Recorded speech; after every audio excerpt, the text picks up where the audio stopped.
Bagus. Jadi 5, 7, 8 lah.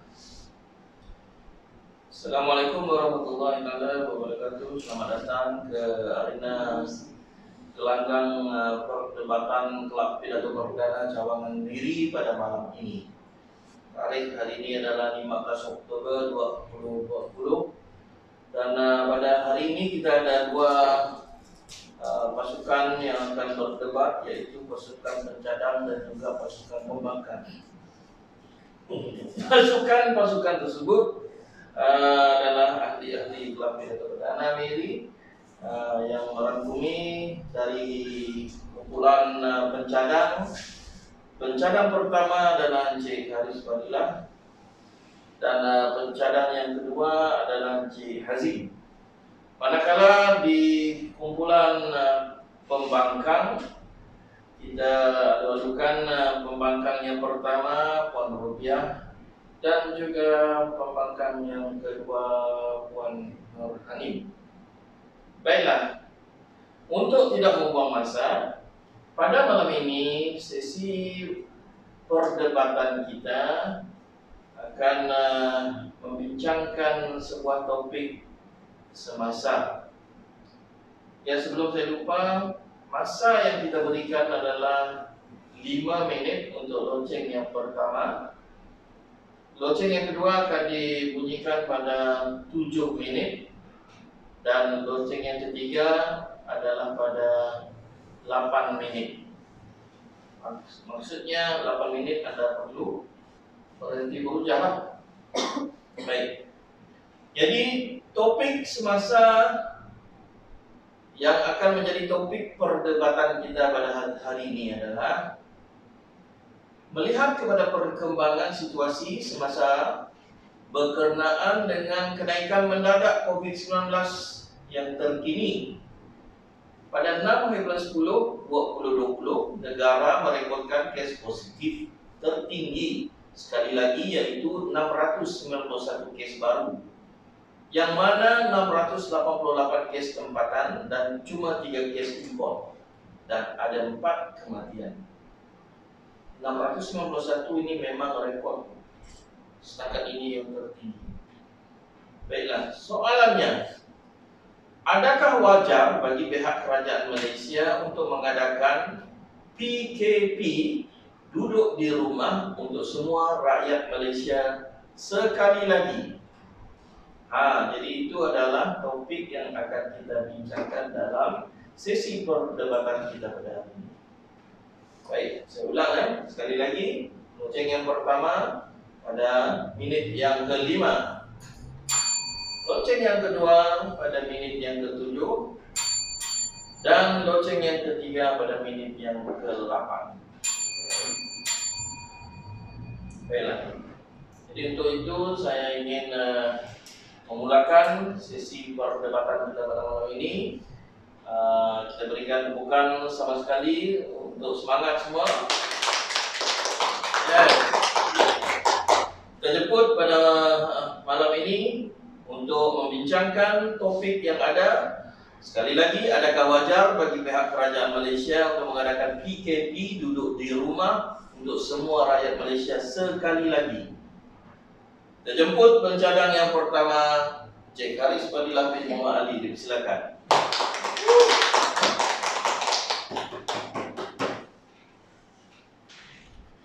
Terima kasih Tuan Pengerusi Majlis. Menjaga masa yang dipercayai. Mengurusi KPP Puan Rupiah yang juga turut bersama kita pada malam ini. Rakan seperjuangan saya, Encik Hazim, yang turut akan mempertahankan topik yang akan kita bincangkan. Tak lupa juga kepada barisan pembangkang. Kedua-duanya wanita-wanita yang berwibawa. Dan harapan kita pada malam ini agar mereka tewas dengan apa yang akan kita cadangkan. Assalamualaikum warahmatullahi taala wabarakatuh. Saya Haris Fadilah bin Muhammad Ali melihat perkara ini sebagai suatu perkara yang sangat serius. Yang mana kita bincangkan yaitu topik adakah wajar bagi pihak kerajaan Malaysia untuk mengadakan PKP, Perintah Kawalan Pergerakan, duduk di rumah ini untuk semua rakyat Malaysia sekali lagi? Jawapannya, tuan-tuan dan puan-puan, ya. Kerajaan Malaysia patut mengadakan PKP duduk di rumah sekali lagi pada musim-musim sekarang ini. Kalau dapat secepat mungkin, kalau dapat besok, kita teruskan dengan PKP ini. Kenapa saya berbunyi begitu, tuan-tuan dan puan-puan? Tahukah Anda, pada kebelakangan yang ini, bukan saja contoh yang diberikan pada 6 hari bulan 10, yang mana itu adalah rekod yang tertinggi yang kita rekodkan di Malaysia, kenaikan mendadak kes COVID-19 yaitu 691 kes baru. Kes baru, tuan-tuan dan puan-puan, bukan kes lama. Kes baru 691, dan antaranya adalah 688 kes tersebut adalah kes rakyat Malaysia. Cuma 3 kes import. Dan kita nampak kematian pula ada 4 kes. Walhal pada PKP yang pertama dulu, pada bulan Mac, kalau tak silap saya 18 hari bulan Mac, kita mulakan PKP yang pertama sehingga 31 Mac, harian kes yang ada cuma 100 lebih. Tapi kita sudah berwaspada untuk mengatasi kes-kes yang akan mendatang itu, dan kita adakan PKP duduk di rumah sama sekali pada tempoh 2 minggu yang pertama. Sangat kritikal, tuan-tuan. Kalau saya nak berpantun saya akan panjang menjelaskan. Biarlah saya teruskan. Mari saya sediakan Anda dengan fakta yang seterusnya. 13 hari bulan Oktober, rekod kes baru adalah 660 kes. 660 kes yang mana tempatannya 658. Kes import cuma 2 dan kematian ada 4. 14 hari bulan 10, 2 hari sebelum ini, 660 juga. 2 hari mendapat bilangan yang sama. Kita boleh maintain itu. Takkanlah kita nak bertahan dengan keadaan begini, tuan-tuan dan puan. Maka eloklah kita hentikan. Dan pada hari kedua itu adalah 654 tempatan, 6 kes import dan juga 4 kematian. Kita boleh membendung ini sebelum ini. Kita boleh kita boleh mengatasi, mengurangkan kes kematian harian pada masa tersebut. Tapi sekarang nampaknya kes kematian melebihi 1 kes. Okey, hari ini pula 15 hari bulan 10 kita merekodkan kes 589, tempatan 586, import 3 dan kematian 3. Masya Allah. Tuan-tuan dan puan-puan, kita perlu sedar bahawa apa yang kita lakukan sekarang ini mungkin mengundang kepada pertambahan kes COVID yang akan datang. Kalau kita tak berhenti dengan apa yang kita jalankan sekarang, yang kita sudah selesa, walaupun kita sudah terlepas daripada PKP yang pertama dulu, kita harus ingat semula. Dulu tidak ada jumlah yang sebegini rupa, 500, 600, 400. Tak ada, 100 lebih sahaja. Dan kita bangga bila kita adakan PKP 1, PKP 2, PKP 3, dan kita boleh mengurangkan jumlah tersebut. Jadi ini adalah salah satu saranan mengapa saya menekankan bahawa ianya adalah wajar untuk kerajaan Malaysia mengadakan PKP duduk di rumah sekali lagi untuk rakyat Malaysia. Rupanya kita baru di separuh jalan, tuan-tuan dan puan-puan. Faktor yang kedua, Yang ingin saya katakan adalah kita lupa akan apa yang perlu kita lakukan, yaitu mempraktikkan Standard Operating Procedure, SOP. Perkara yang kita perlu lakukan, SOP ini semakin kita longgarkan sendiri terhadap apa yang kita perlu buat. Kalau dulu kita ingat dengan hashtag kita jaga kita, betul tak? Di mana-mana kita pergi, kita jaga kita. Dulu kita tak boleh nak bersalam, sekarang kita nampak rakan-rakan kita dah mula bersalam. Oh, salam tangan, ada yang salam penumbuk, tapi bukan bertumbuk lah. Jadi sekarang dah nampak ianya longgar. Prosedur tersebut perlu kita teruskan, tuan-tuan dan puan-puan. Jadi untuk membendung ataupun untuk mengingatkan kita semula, bila kita adakan PKP nanti duduk di rumah, maka di situ kita akan terapkan hari demi hari di peti televisyen, di radio, di dalam Facebook, di WhatsApp, segala media yang ada untuk kita adakan, buatkan semula SOP yang perlu kita lakukan ini, yaitu yang pertama, simple saja, senang saja. Kalau pihak pembangkang tak nak pakai face mask ataupun pelitup muka, pelitup separuh muka tersebut kerana tak nampak lipstick nanti, tak apa. Tapi jangan takut bahawa Malaysia memang nombor 1 untuk membendung COVID-19 ini. Kita dapat rekod yang sangat tinggi untuk kes-kes baru, tapi kita juga ada rekod untuk kita yang sudah sembuh. Ada juga. Tapi tuan-tuan dan puan-puan, ini adalah SOP. Kita perlu adakan, kita perlu praktikkan. Maka penggunaan pelitup muka adalah wajib. Kalau tak silap saya, mulai daripada bulan Ogos yang lepas, diwajibkan untuk menggunakan pelitup muka. Yang keduanya adalah mencuci tangan, menggunakan sabun ataupun hand sanitizer. Wajib juga kita adakan.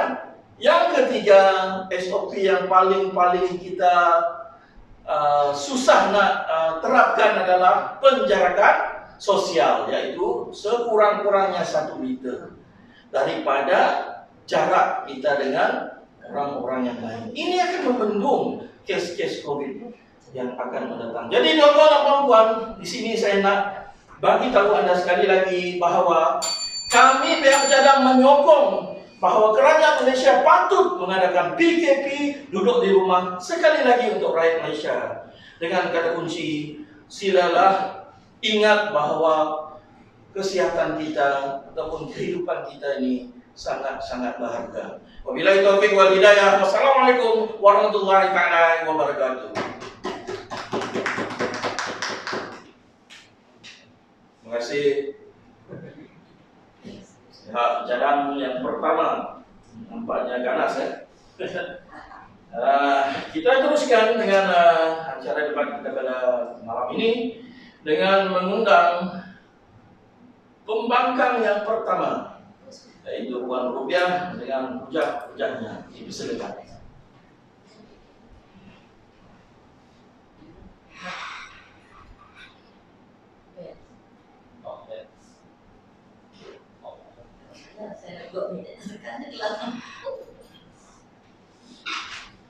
Oke, silakan.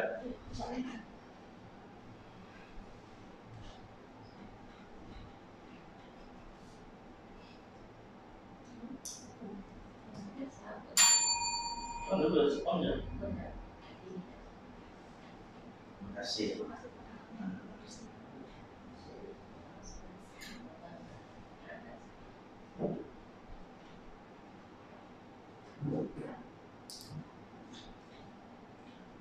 Terima kasih Tuan Pengurusi Majlis Encik Khairis.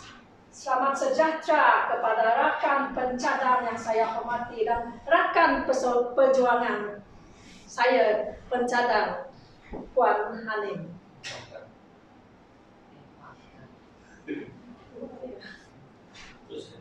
Terima kasih juga kepada penjaga masa yang sentiasa setia dengan masanya. sebelum saya meneruskan hujah saya, ingin saya mengulang balik apakah tajuk perdebatan kita pada hari ini, yaitu dicadangkan supaya perintah kawalan pergerakan diadakan semula di seluruh negara. Masihkah kita semua ingat keadaan situasi yang kita alami semasa PKP baru dilaksanakan di negara kita pada bulan Mac lepas? Kita ada 7 fasa PKP. Kita ingin lagi PKP dijalankan semula. Dalam artikel My Metro 13 hari bulan Oktober 2020, Perdana Menteri kita Tan Sri Muhyiddin Yassin mengatakan bahwa PKP yang diadakan sebelum ini membawa satu beban besar kepada negara kita, di mana negara telah membelanjakan 300 bilion untuk disalurkan kepada rakyat dan menjana ekonomi kita. Jikalau PKP diadakan sekali lagi, kemungkinan beban ini akan bertambah besar, seperti yang telah diberitahu oleh Perdana Menteri kita. Iya, banyak kesan daripada PKP yang dijalankan sebelum ini. Banyak sektor-sektor yang terjejas, seperti sektor ekonomi. Pakar ekonomi Profesor Madnya Yusof Sa'ari mengatakan bahwa PKP yang dijalankan sebelum ini menyaksikan banyak syarikat kecil telah gulung tikar. Dan sekiranya PKP diadakan sekali lagi, kemungkinan syarikat-syarikat besar akan mengambil langkah yang sama. Adakah kita ingin melihat ekonomi kita lumpuh sama sekali? Dan begitu juga dengan kadar pengangguran. Menurut data perangkaan menyatakan bahwa kadar pengangguran telah mencecah 5,3% sejak bulan Mei 2020.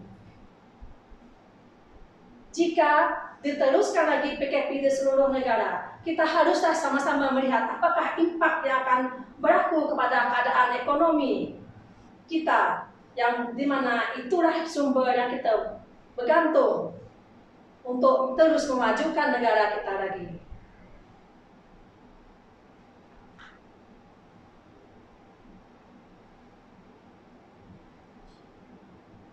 Begitu juga dengan peniaga-peniaga kecil.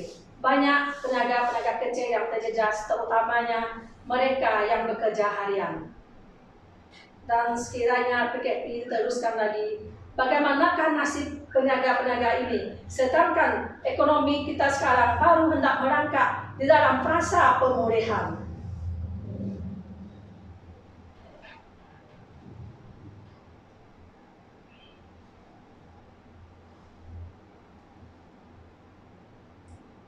Hadirin pencadang yang saya hormati dan rakan perjuangan saya.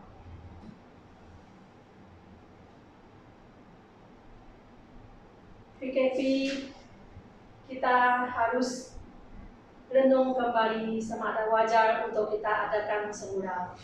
Kerana sektor yang paling utama, sektor pelancongan telah menjunam, terjejas teruk seperti industri penerbangan. Banyak pekerja-pekerja di syarikat-syarikat penerbangan telah diberhentikan kerja kerana pelaksanaan PKP yang kerajaan telah adakan sebelum ini.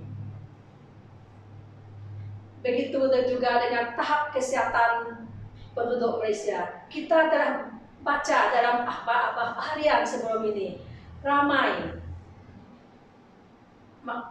rakyat Malaysia yang telah mengalami tekanan jiwa kerana mereka telah kehilangan pekerjaan, kerana mereka tiada sumber pendapatan. Ini telah mendatangkan rasa ketegangan kepada ahli keluarga tersebut dan orang-orang di sekelilingnya. Kerana semasa adanya proses PKP itu, kita tidak dapat menjalani aktiviti seharian kerana semuanya kita dikongkong oleh pergerakan yang terkawal.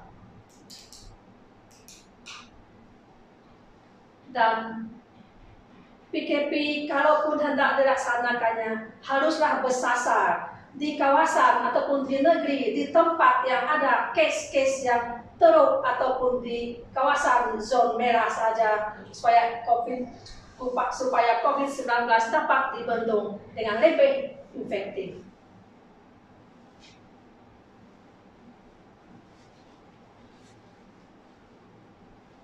Rekan pembangkang dan rekan perjuangan saya,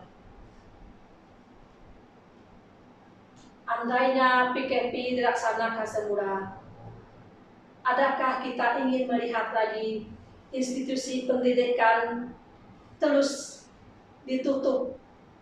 Adakah kita ingin melihat pendidikan anak-anak tersekat sehingga ke jangka masa yang kita tidak pasti?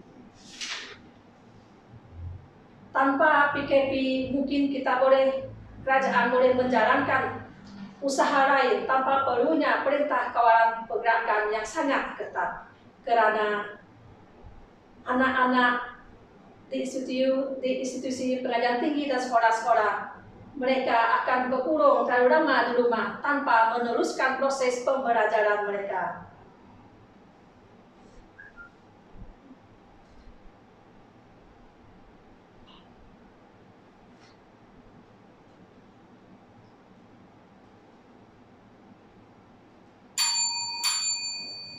Rekan-rekan semua,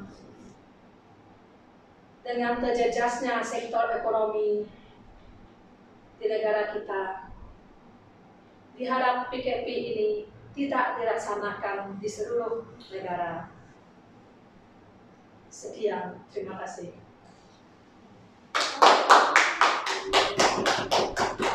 Terima kasih kepada pembangkang kita yang pertama, Puan Rupiah, yang telah bersedih untuk kita tidak adakan PKP sekali lagi.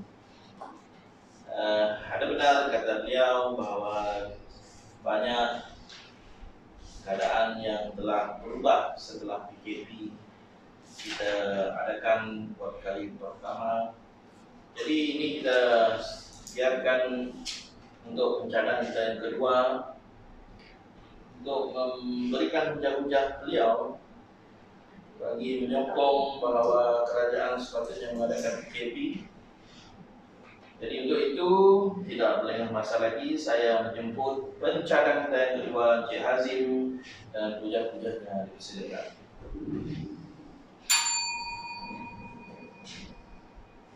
Assalamualaikum warahmatullahi wabarakatuh dan salam sejahtera. Yang dihormati Tuan Pengerusi Majlis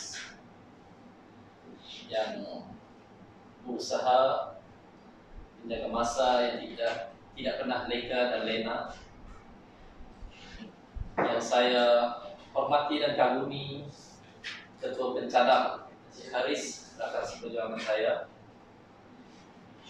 dan yang saya sanjungi Barisan Pembangkang, hadirin dan hadiran yang dihormati sekalian. Alhamdulillah pada malam ini kita bertemu di sini untuk bincangkan satu isu yang penting dan hangat, di mana isu ini sangat memberi kesan pada seluruh warga negara Malaysia.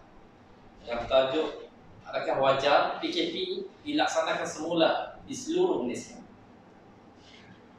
Sebentar tadi rakan saya Encik Haris telah membentangkan usul dan hujah-hujah beliau mengapa perintah kawalan pergerakan harus dilaksanakan semula. Seperti sabda Rasulullah SAW, baginda pernah bersabda, di mana sekiranya berlaku suatu wabak yang berjangkit, apabila kamu mendengarnya di suatu tempat, maka janganlah kamu pergi ke situ. Dan apabila ia berlaku di kawasan kamu, janganlah kamu lari daripadanya. Apa maknanya? Maknanya, baginda Rasulullah pun menyeru ataupun menasihati umatnya untuk duduk, tidak meninggalkan kawasan yang berwabak, dan juga tidak pergi ke kawasan yang berwabak. melihat fasa kedua serangan COVID-19, kita melihat di mana kesnya meningkat terlalu mendadak. Daripada serangan pertama dulu lebih kurang 100 lebih dan ke bawah, sekarang ini jumlahnya cecah lebih daripada 2 ataupun 3 kali ganda. 600 lebih kes baru dan kes tempatan. Ini menunjukkan bahawa seluruh rakyat Malaysia harus sekali lagi bersatu padu untuk bersama-sama dengan Barisan Harapan untuk memerangi wabak ini.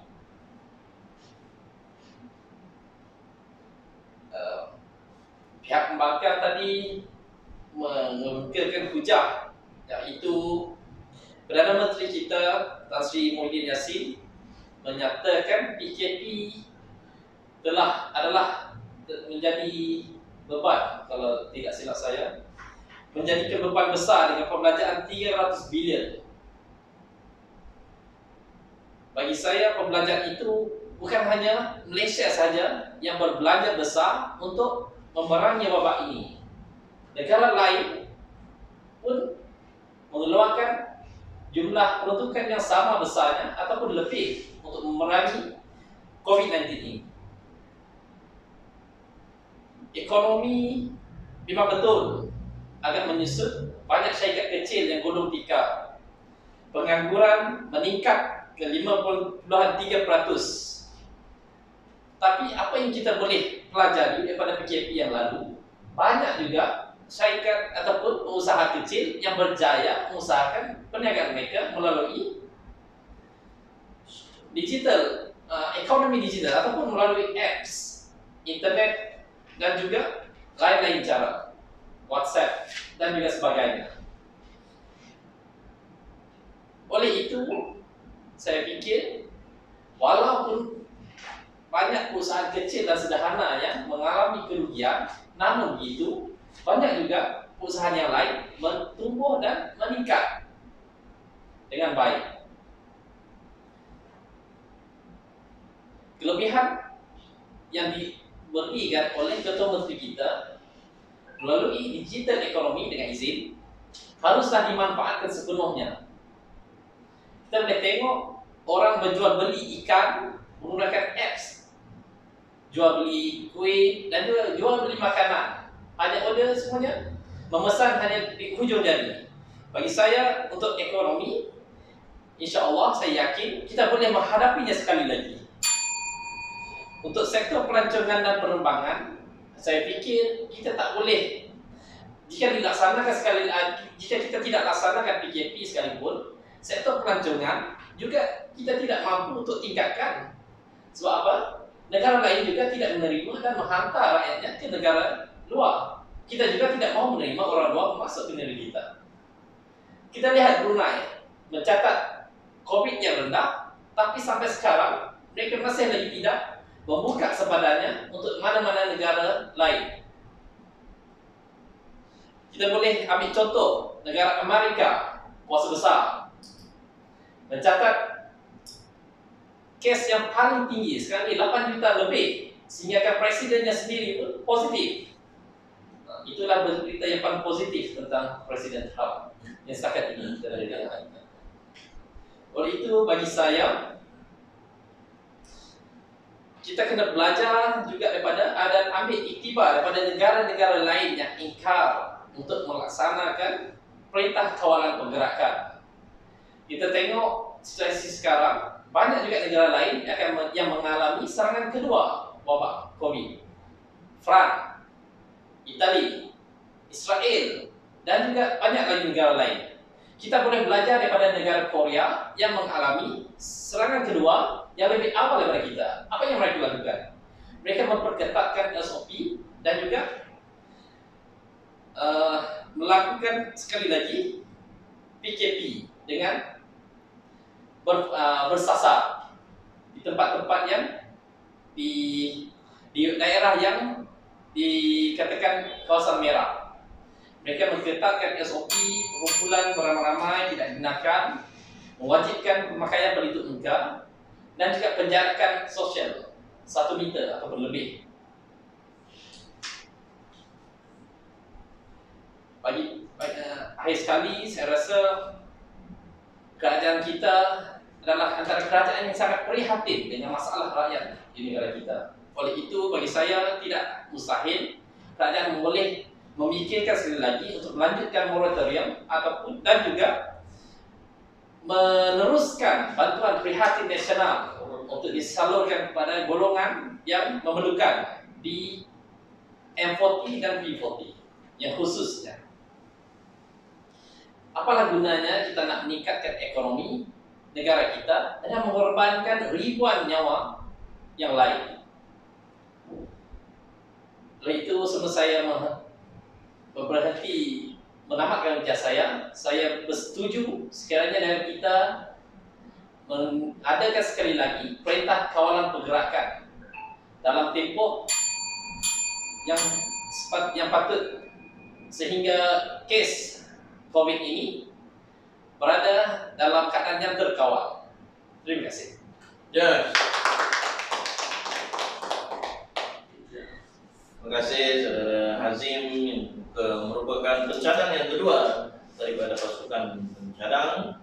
Dan untuk tidak membuang masa, kita teruskan mendengar hujah-hujah daripada pihak pembangkang pula bahawa mereka tidak setuju bahawa PKP akan harus kita adakan semula di Malaysia. Kita jemput pembangkang kita yang kedua, Puan Nur Hanim, untuk menyampaikan hujah-hujahnya. Dipersilakan. Assalamualaikum. Terima kasih kepada pengurusi majlis, barisan pencadang dan rakan-rakan pembangkang. Berdirinya saya di sini adalah untuk membangkang sekali lagi cadangan PKP dilaksanakan. Kenapa? Hujah yang pertama, SOP. Kita sudah adakan SOP, iaitu SOP kepada semua rakyat.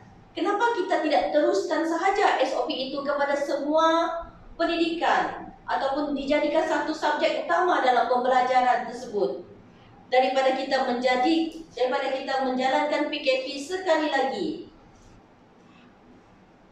Lagi sekali, ia akan menakutkan para pelajar dan rakyat sekeliling. Dengan adanya PKP ini akan menakutkan semua ibu bapa untuk menghantar anak-anak ke sekolah. Ya, kenapa kita mesti menakutkan rakyat kita sendiri? Kenapa kita tidak perketatkan sahaja langkah-langkah yang kita sedia ada dan kita teruskan dan kita perbaiki lagi, tambahkan lagi. Contohnya memasukkan SOP itu di dalam satu subjek utama. Sekolah-sekolah ataupun institusi-institusi yang tinggi. Yang kedua, kita sudah biasa mengadakan majlis perkahwinan, contohnya lagi majlis seperti convocation. Kita sudah biasa dengan amalan begitu. Sebab itu rakyat Malaysia sudah biasa dengan keadaan norma yang menggunakan pelitup muka, penjarakan 1 meter. Itu adalah lebih baik daripada kita berkumpul dengan tidak ada hala tuju ataupun tidak ada tujuan. Lebih baik lagi kita menjalankan aktiviti seperti online. Seperti yang dikatakan oleh pihak pencadang tadi, kita adakan online, itu boleh menambahkan ekonomi lagi. Jadi buat apa kita nak buat PKPB ataupun PKP sekali lagi? Kita sudah ada tahu bagaimana untuk menjalankan ekonomi, menambahkan ekonomi masing-masing. Mungkin kita akan tambahkan lagi penggunaan internet ataupun meluaskan lagi penggunaan wifi kepada penduduk semua. Dan kita ajarkan, kita bagi pembelajaran yang lebih mendalam bagaimana penggunaan apps seperti yang kata pencadang tadi, daripada kita menjalankan PKP.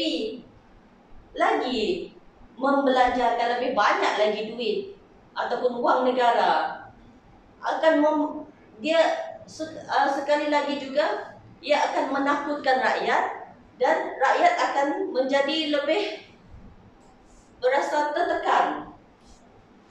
Hujah yang ketiga yaitu penggunaan amalan sehat. Ya, selepas kita pergi ke mana-mana sahaja, iaitu ke shopping mall ataupun kita menghadiri satu-satu majlis, selepas balik ke rumah kita akan membersihkan diri. Apa kata kita buat amalan itu kepada semua rakyat, tidak kira tua muda ataupun anak-anak kecil, kita buatkan itu sebagai satu amalan setiap hari. Itu lebih baik daripada kita menjalankan PKPP secara besar-besaran. Mungkin kita boleh buat PKP secara bersasar, iaitu daerah yang dikategorikan sebagai zon merah sahaja, tetapi mungkin dalam masa yang singkat sahaja. Ini mungkin tidak akan mendatangkan ketakutan kepada rakyat tersebut, dan yang sekelilingnya juga akan berasa lebih terselamat.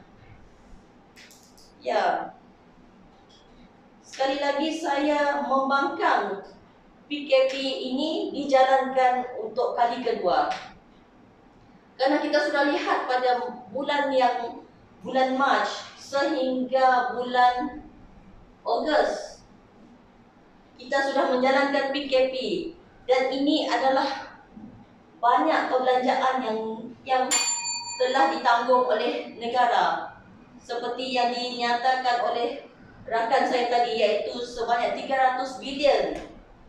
Betapa besarnya. Apa kata kita jadikan 300 bilion itu sebagai kita bagi pembelajaran, kita tambahkan lagi infrastruktur kepada setiap negara dengan contohnya penggunaan internet, wifi ke seluruh negara, lagi berbaloi kepada penggunaan semua rakyat Malaysia.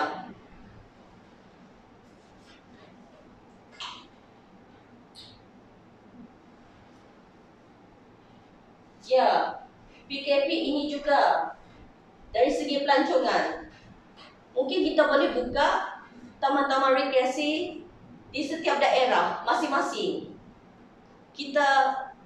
Contohnya di Miri yang kita tahu, Buanya, Lambe, apa kata kita buat pembersihan, dan kita promosi lagi kepada penduduk Miri supaya tidak kita pergi melancong ke luar negara. Kita sepatutnya berbangga tempat kita sendiri ada tempat pelancongannya, tidak perlu pergi jauh, maksudnya ke luar negara, ke Singapura, ke Brunei. Kenapa kita tidak pergi ke tempat daerah kita sendiri? Itu lebih baik daripada kita pergi melancong ke negara lain, meningkatkan ekonomi kita juga.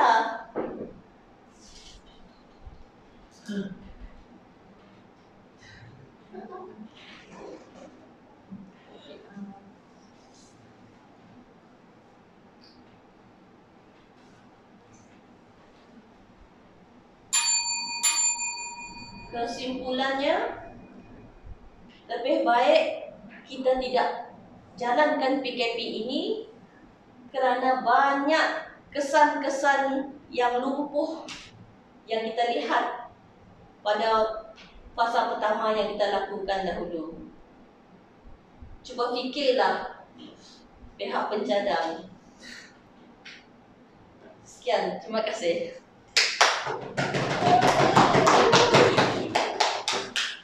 Baik, kita ucapkan terima kasih sekali lagi kepada pembangkang yang kedua yang telah menyampaikan hujah-hujahnya, dan saya rasa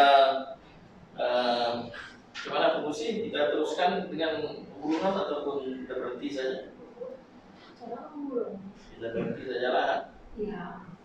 Jadi kita serahkan kepada pengurusi dan juga rakan-rakan lain yang tidak hadir untuk menonton kita punya cerita perdebatan pada malam ini, dan mengatakan siapa yang akan menang sorry, siapa yang menang dan siapa yang kalah. Orang tahu.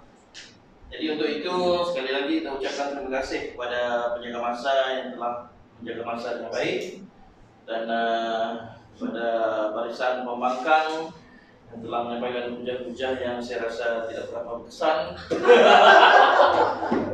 dan kepada barisan pencadang yang sangat bijaksana menyampaikan hujah-hujah mereka. Dan ini merupakan satu sesi latihan perdebatan kita buat kali pertama di Kelab Pidato Perdana Cawangan Biri. Jadi dengan itu, manakala jam sudah menjangkau pukul 10 malam, kita tutup saja kita punya majelis kan? Majelis bulan. Kelas pada malam ini yaitu apa nama tadi? Buktikan saya salah. Mari kita berdebat. Jadi tewas. Nyata Anda tewas. Alright, kita berikan tepukan kepada semua pada malam ini. Terima kasih. Puan Anim, kalau aku menggolong itu habis kita. Ulasan itu Pak. Urusan. Oh, dah. Oh, dah senang. Kalau kita membangun, Atau ini bukan kepada penjadang, penjadang straightforward. Sebab penjadang mengatakan bahwa PKP perlu diadakan. Kenapa? Karena jangkitan COVID mendadak tinggi. Jadi kita nak kuburkannya semula, kita perlu hentikan pergerakan supaya itu dapat kita kawal. Jadi apa yang kita buat tadi, kita mengeluarkan bahwa yes, apa yang kalau berlakunya PKP semula, kita tidak memikirkan tentang perkembangan kes COVID, kita pikirkan tentang ekonomi, kita pikirkan tentang kesusahan orang, pengangguran. Ini yang kita pikirkan. Tetapi kesehatan, kematian kita sih pikirkan. Di sini saya rasa ada kekurangan daripada jahat kita. Sebaliknya kita perlu buat bahwa sekira diadakan PKP, adakah ianya akan mengurangkan kes? Kita perlu ragukan persoalan tersebut. Penjadang garanti dapat mengurangkan kes kalau PKP diadakan. SOP kita memang dah. Kalau ini cakap pasal SOP, nak masukkan dalam pendidikan buat apa? Sekarang kita sudah ada norma baru. Semua orang menggunakan norma baru tersebut. Maksudnya di sini SOP tak perlu sebutkan. Perlu. Tetapi yang perlu tekankan adalah apa nama kata orang, mentaliti orang. Macam kira reverse psychology. Perketatkan, bukan perketatkan, apa namanya? Mengingatkan orang semula. Apabila kita di PKP, kita akan ingat bahwa siklah aku mau salam dengan orang lagi, siklah aku mau berdekat dengan orang lagi, aku akan makin masuk dan keluar. Tapi sekarang kita lupa bila kita di luar dengan kawanan. Jadi kita perlu terapkan kita perlu Itulah sebenarnya tajuk di mau banyak kerja rumah dulu. Mau semua cari statistik juga. Mau penurunan kes berapa? Adakah betul-betul kurang masa PKP turun? jadi kita boleh utarakan dua penjadang mana kes tu naik. Padahal dulu masanya 100 lebih ya banyak kes import, kes tempatan kurang. Tapi sekarang bertukar kes tempatan yang banyak. Jadi apa yang kita perlu bangkang terhadap apa yang kami orang tu cadang tadi. Jadi kita perlu atau kita pun orang-orang patah itu. Sebab ya ada kata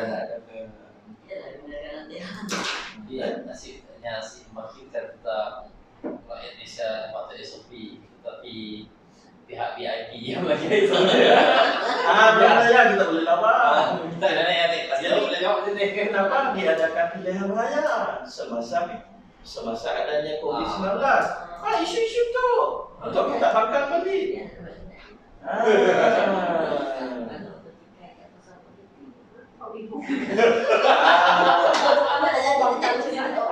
Si kami pun idea adalah kes tu mendadak sebab dia adalah nyebut tajuk kan. kes tu mendadak, rekod paling tinggi dah. Kenapa dulu kena si tinggi. Jadi sekarang untuk yang kami orang setuju bahawa PKP diadakan. Jadi kita orang bantah lah. Buktikan betul kan kes tu makin naik maksudnya kan. Boleh kan? Kesnya. Kurang. Ya, pendek katanya pihak pembangkang kalah lah. Terima kasih. Dia sendiri yang bagi itu Jadi ulasannya pada malam ini, kalaulah kita lebih ramai, kita lebih seronok. Kita akan rasa perdebatannya. Walaupun kita tak suka kan nak berdebat, tapi bila kita start tadi, kita rasa seronok kan. Masa nak berlawan lagi. Betul. Cuma masalah. Banyak tu hujan tapi situ dari satu. Dari 40 ada burung satu terwangkang, satu pencadang burung satu lagi. Dalam sesi latihan, apa-apa tajuk, tapi kita akan buat seolah-olah yang menggulung kepada tajuk tempat itu. Boleh? Buat sedang. Dua orang lah. Terwangkang satu. Dari meja. Ya, semua sakti.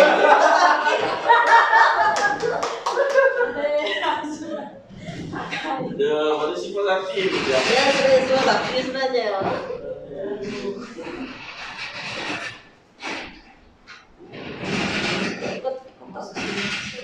Sonok je orang. Jalannya Aman ya banyak juga tapi hujan tu betul saya lah. Takut. Betul takut. Saya nanti sebutkan Itu orang nak kasih aku. Dia dah cakap aku sudah hujat sebenarnya. Tapi skillnya menembak kan. Skillnya nembak kan macam apa? Siapa yang menembak? Saya lah. Enggak lah menembak. Sebenarnya 2 poin je yang kami tulis untuk pelajaran pertama nanti. Saya dah.